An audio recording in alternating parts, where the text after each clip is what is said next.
There is a new book on the market. It focuses on local murder trials. Judge Dan Brabender joining us now. And who better to detail these types of cases than you and to write a book for us? Welcome. Well, thank you for having me, Amanda. It's very nice to see you again. Yeah, nice. I'm so glad you're here. Now, you've written books before, mostly with history of sports in the area. That's through correct. Prep and Erie.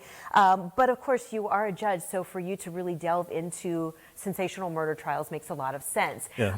What inspired you to do this? Well, in the sports books which I wrote, I felt compelled to do them because I felt if I didn't do that, nobody was going to write about that history, and especially with the turn of the millennium, if I didn't do it, all that history was going to be lost.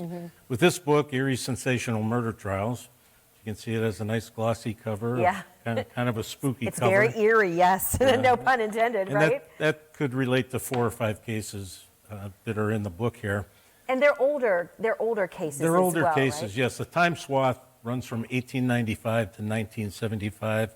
And what I have written about are 9 compelling cases that had brutal murders followed by spellbinding jury trials. And I also discuss the aftermath, but the characters involved, the personalities, I found just had a grip on me. So I really enjoyed researching everything about that and writing about them.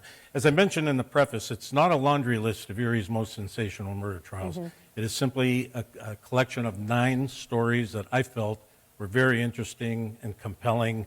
They were true Erie, PA, very interesting stories. And which one would you dub the most, out of this book, the most sensational murder trial? Well, my chapter 4 is actually entitled Erie's Most Sensational Case. Very interesting case from 1946. Some of the old timers in town may remember it. It was a post-World War II case in which it involved a stolen car theft ring. And making a long story short, there was some double crossing going on, and one gentleman was just savagely murdered, and his body was dumped at the Erie golf course. Oh. And just the investigation of how the detectives and the police had to get to the bottom of this case was really interesting.